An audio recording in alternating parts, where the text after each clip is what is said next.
Assalamualaikum warahmatullahi wabarakatuh. Perkenalkan, nama saya Elsa Aulianda, NIM 2019161003. Saya dari kelas 4A, Prodi Pendidikan Seni Pertunjukan. Di sini saya akan menjelaskan tentang prinsip dasar kepramukaan dan metode pendidikan kepramukaan. Baiklah, ini dia penjelasan dari saya. Jadi di sini masuk ke penjelasannya dulu. Prinsip dasar kepramukaan merupakan norma hidup bagi pramuka. Memuat prinsip dasar yang menjadi landasan hidup bagi pramuka. Prinsip dasar tersebut menjadi acuan bagi pramuka dalam mengembangkan dirinya. Prinsip dasar kepramukaan itu terdiri dari 4 hal, yaitu yang pertama, iman dan takwa terhadap Tuhan Yang Maha Esa. Yang kedua, peduli terhadap bangsa dan tanah air, sesama hidup, dan alam seisinya. Yang ketiga, peduli terhadap diri sendiri. Yang keempat yaitu taat kepada kode kehormatan pramuka, yaitu satya dan dharma, janji dan kode moral.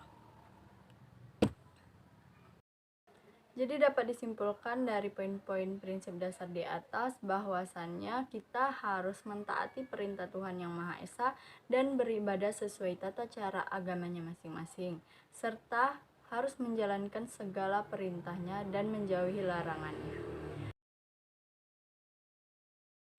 Setelah itu kita harus mengakui bahwa manusia itu tidak hidup sendiri, melainkan hidup bersama dengan makhluk lain yang juga ciptaan dari Tuhan Yang Maha Esa, khususnya sesama manusia yang telah diberi derajat yang lebih mulia dari makhluk lainnya. Dalam kehidupan bersama didasari oleh prinsip kemanusiaan yang adil dan beradab. Dan kita diberi tempat untuk hidup dan berkembang oleh Tuhan Yang Maha Esa dengan berunsur tanah, air, dan udara, yang merupakan tempat bagi manusia untuk hidup bersama, berkeluarga, bermasyarakat, berbangsa, dan bernegara dengan rukun dan damai.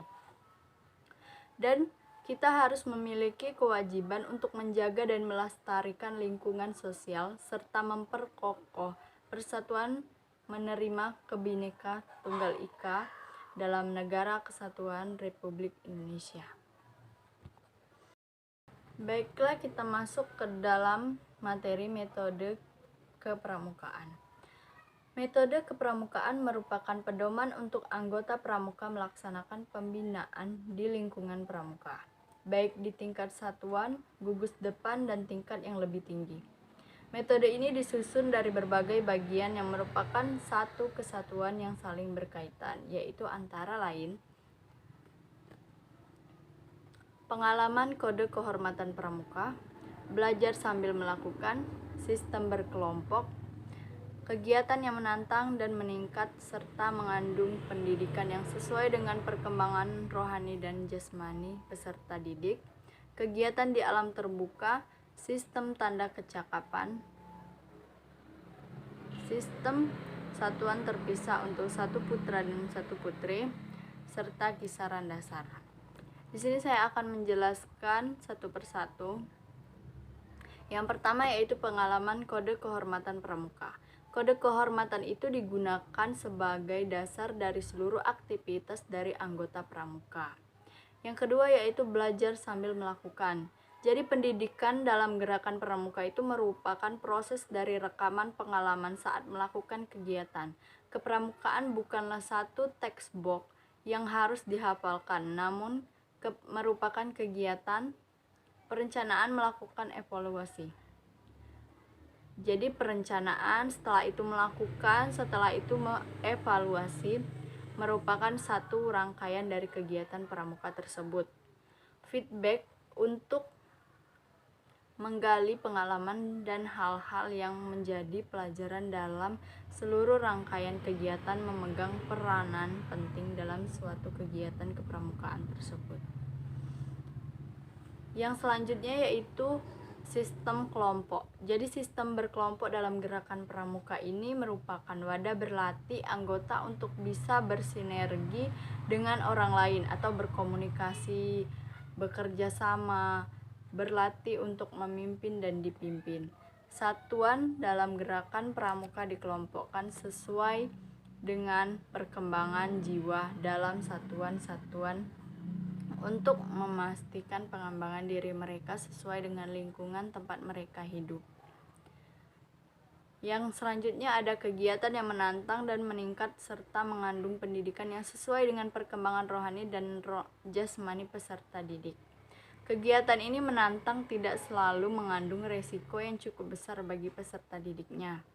Inti dari kegiatan ini menantang adalah bagaimana kita bisa membuat suatu kegiatan menjadi menarik, menjadi menantang untuk diselesaikan.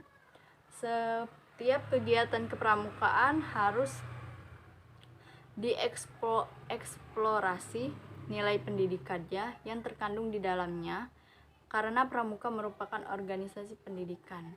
Kegiatan pramuka bisa dilakukan oleh siapa saja, namun menjadi sesuatu yang berbeda saat tingkat tantangan kegiatan menyesuaikan dengan kondisi peserta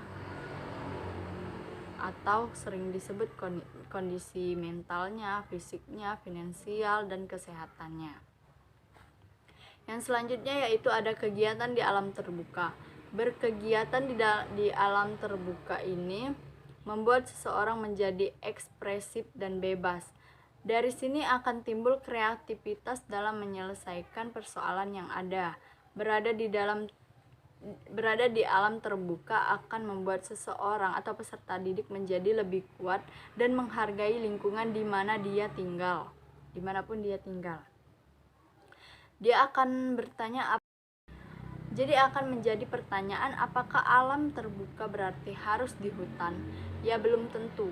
Istilah alam terbuka mengajak kita untuk lebih banyak bergaul dengan lingkungan sekitar kita, belajar dari situ, membebaskan pikiran tanpa dihalangi oleh dinding kelas. Jadi kayak refreshing seperti itu.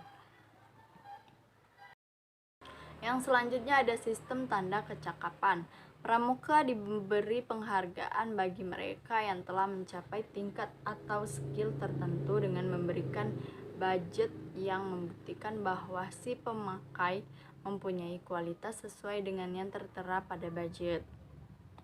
Hal ini untuk memacu anggotanya untuk meningkatkan kemampuan serta standarisasi. Jadi bisa dibilang kalau misal ada penghargaannya, si peserta didik itu semakin meningkatkan kemampuannya, semakin bersemangat dalam melakukan kegiatan kepramukaan ini. Yang selanjutnya adalah sistem satuan terpisah untuk satuan putra dan satuan putri. Pendidikan untuk semua, baik putra maupun putri. Pramuka memberikan kegiatan yang bisa dilaksanakan oleh putra maupun putri tanpa melanggar norma. Sistem satuan terpisah diterapkan pada lingkungan tinggal serta tempat istirahat atau tempat tidur. Satuan terpisah ini tidak didefinisikan sebagai pemisahan segala hal dalam gerakan pramuka, tetapi satuan terpisah ini lebih didefinisikan kepada perbedaan kebutuhan anggota putra maupun putri, sehingga memicu untuk dipisahkannya beberapa hal dalam gerakan pramuka, seperti pola pembinaannya. Baiklah, itu tadi penjelasan dari saya tentang prinsip-prinsip dasar kepramukaan dan metode pendidikan kepramukaan. Bila ada salah kata, saya mohon maaf dan saya ucapkan terima kasih. Wabillahi taufiq wal hidayah. Wassalamualaikum warahmatullahi wabarakatuh.